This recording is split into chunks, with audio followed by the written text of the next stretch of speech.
pwedeng maging mighty warrior, Lord. Hindi ako pwedeng gamitin mong kahit soldier, hindi eh.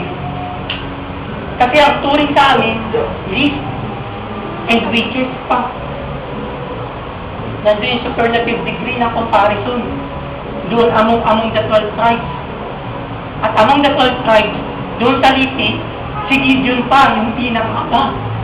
Kaya sabi niya, Lord, ano ba yan? Mukha atang nagkakamali ka sa pagkatawag mo.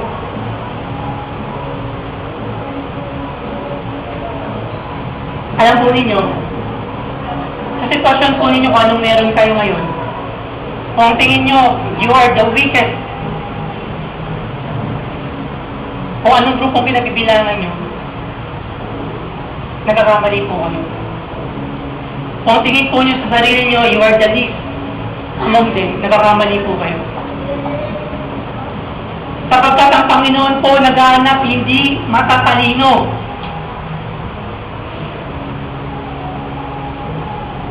Hindi rin po siya naghahanap ng mga self-proclaimed na righteous sila. Ang hinahanap ng Lord, yung mga taong aba ang sarili. Sa Matthew chapter 5 verse 3, maliwanag na sinabi po doon,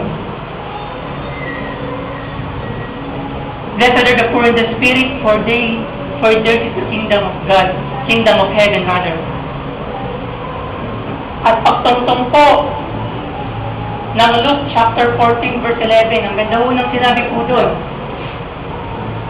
For everyone who exalts himself will be humbled, and he who humbles himself will be exalted. Yun po ang nakita ng Panginoon kay Gideon. Ngayon tinawag siya ng Lord, pwede naman sabihin na ba, hindi ka nagkamali, Yahweh, ako talaga yun. Ako talaga yung greatest. Ako talaga yung mighty. Yung tribe namin, hindi yung weakest, yun ang the best. Ako, sa angkan namin, ako ang pinakamagaling, pwedeng gamitin ni Gideon yun. Pero ang nakita ng Lord doon, hindi yung dunong, hindi yung galing, kung hindi yung puso ni Gideon na mapagpakumbaga. Nang sinabi niya, Lord, wala po akong kakayanan na maglingkod. Ano ang gagawin ko?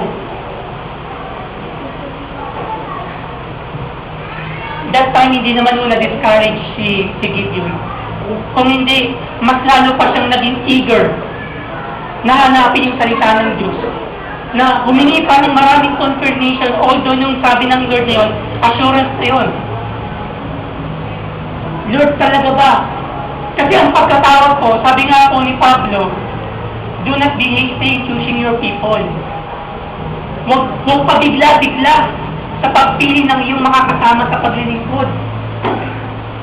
Kaya si Gideon, alam ni Gideon na kapag siya ay nag-oo doon sa calling ng Lord, tatlo po yun. Heavy cross, heavy burden, at pangatlo, yung mga heavy tao na papasanin ko. Kaya sabi niya, Yahweh, talaga ba? Kung talaga, meron akong hihingin sa iyo confirmation. Nangusap si Lord. Sige, magdala ka ng iyong offering. And then, kapag yun ay natupok, ibig sabihin, talagang ikaw ay tinawag ko. So, nagdala siya ng mga i-offer niya kay Lord, altar, dala siya ng epaw, unleavened bread, nilagay din po niya doon. At tinash po ng Lord yung kanyang offering at tumapoy. Nakita po niya with his bare eyes na sinunog ng Lord, tinupok ng Lord yung kanyang offering. Ibig sabihin po yun, nanugod si Yahweh sa kanya. Tayo po yung tinawag ng Lord. Gusto ng Lord na meron din po tayong i-offer sa kanya. At yung i-offer po natin na sign na ito yung ating commitment kay Lord. Na Panginoon, since tinawag mo ako, kinakailangan meron akong gawin. Hindi pwedeng wala. Pero ang tanong, yung ating bang in-offer kay Lord ay kanyang sinaturate ng fire? Yung inoffer ba natin kay Lord, naging mabangong samyo nakarating sa Kanya? O yung offering na yun na natiling offering na bulok na wala kinain? Sino malaki pong tanong sa atin ngayon ng mga naglilingkod? Meron ba tayong tulad ng espiritu ni Gideon? Na ang tingin po niya ay hindi sa sarili, kung hindi palabas. Huwag muna ako, iba muna. And that time, nung tinupok ng Lord yung offering niya, meron agad testing. Alam po niyo, kapag sinabi po natin na Panginoon, I want to follow you, bibigyan ka ng assurance ng Lord. After your assurance, pinakailangan meron kang i-offer. After the offering, susunod din yung testing. Isa sa pinakamabigat na testing ng Lord kay Gideon is to eradicate and eliminate idolatry doon po sa kanya pong una doon muna sa clan. Doon sa immediate family po niya. At doon po sa Joash residence. Sabi po daw ni Yahweh, eliminate all yung mga images na napapos ng greed sa aking heart. Destroy the image of Baal and the Asherah pole. Ang hirap po nun, kapatid. Yung kanila pong kultura ng panahon pong yun, kapag itinumba mo yung kanilang Diyos-Diyosa na si Baal at yung Asherah pole, pag tinumba mo yun, ang kalaban mo, yung government. Yung ruling government ng panahon pong yun. Sino po yun? The Pharisees and the Sadducees. At yung iba't ibang mga religious people na nakalibot po doon. Kaya siguro naisip din po ni Gideon na Lord, hindi ko ata kaya.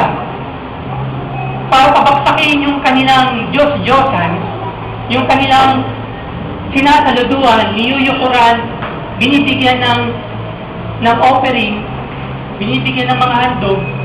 Eh, ang kalaban ko nito, hindi lang 1:1. Ang kalaban ko nito, 1:2, the nation of Israel. Sapagkat halos lahat niya sumasamba doon sa Baal.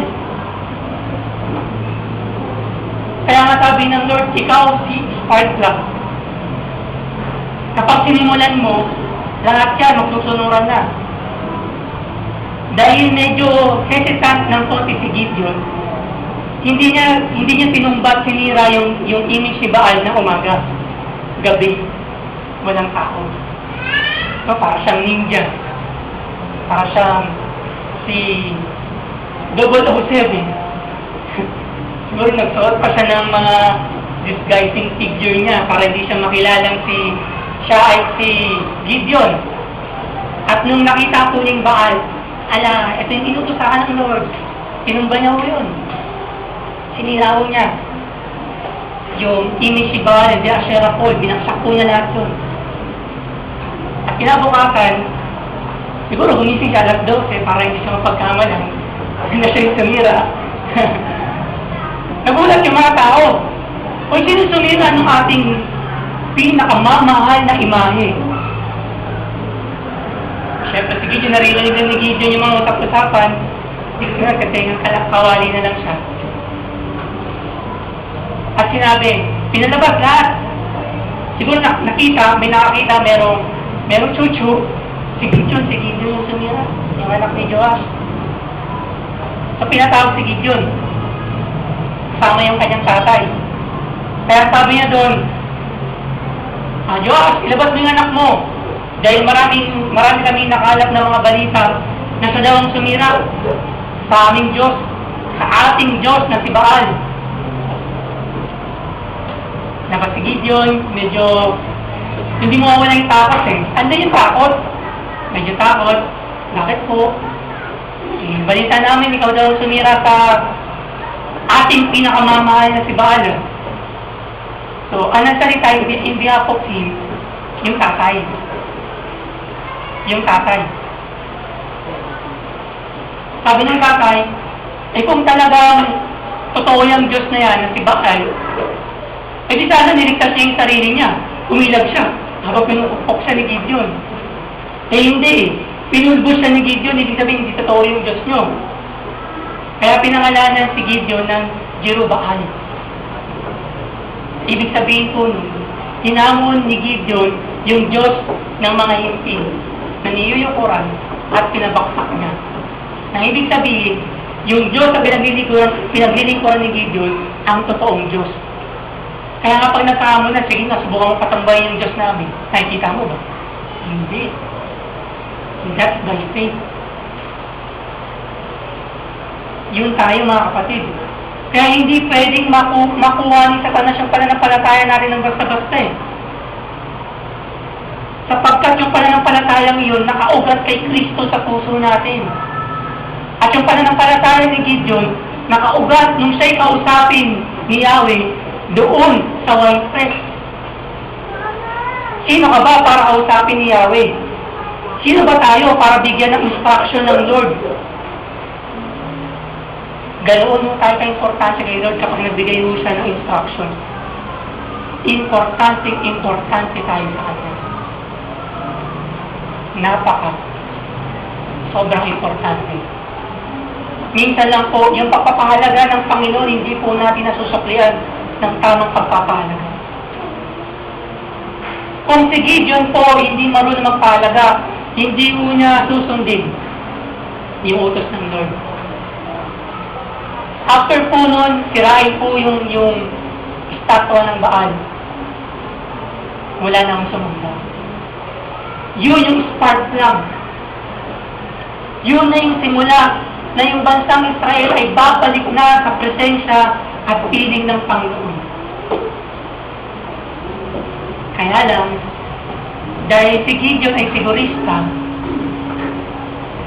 ibang klase si Gideon po eh. Kinausap na ng Lord, binigyan na ng assurance, binigyan na ng testing, iniligtas pa sa kamay ng mga tao sa mockery. At ngayon, sasabihin pa, Lord, huwag kang magagalit. Pwede bang humingi pa ng isa pang sign na talagang tinawag mo ako? Siguro isip nila, ang isip ng Lord, hindi siya nagdududa, mga kapatid. Hindi siya nagdududa. Kung hindi, sinisigurado niya lang na talagang tinawag siya. Yun po yun. Ayaw niyang magpakasakali na, kita niyo tinawag ko ng Lord. Hindi. Sabi niya, Lord, bigyan mo pa ako ng isa pang sign and confirmation na tinawag mo ko. Nakikita mo to, Lord? Nakikita mo tong please na to, Lord? Nakikita mo tong sheep's coat na to? Lalapag ko yan sa baba. Kinabukasan, ito yung aking gusto mangyari, Lord. Kung talagang tinawag mo ko, hamunan eh. Although may sabi ang Lord, huwag natin hamunin. Pero yung hiningi niya is confirmation, hindi pa mahamon. O Lord, ito. Kinabukasan, pagising ko, dapat tuyo yung paligid. Ang basa, yung sheep's coat or wool. Tulong si Gideon. Kinabukasan, medyo silip-silip pa siya eh. Tuyo yung tuyo yung kapaligiran. Eh yung sheep's coat kaya, yung fleece, tuyo kaya yun.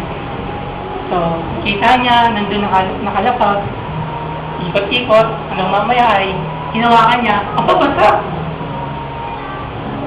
Basa yung fleece.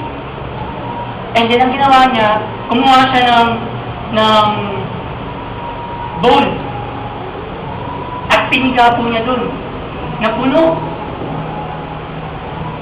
Sabi na, mukhang tinatawag. Ito pa eh, mukhang tinatawag talaga ako ni Lord. Dalawang confirmation eh. May isang testing pa. Sabi niya, doon sa bandang dulo ng chapter 6, ang ganda ng sinabi doon eh, Lord,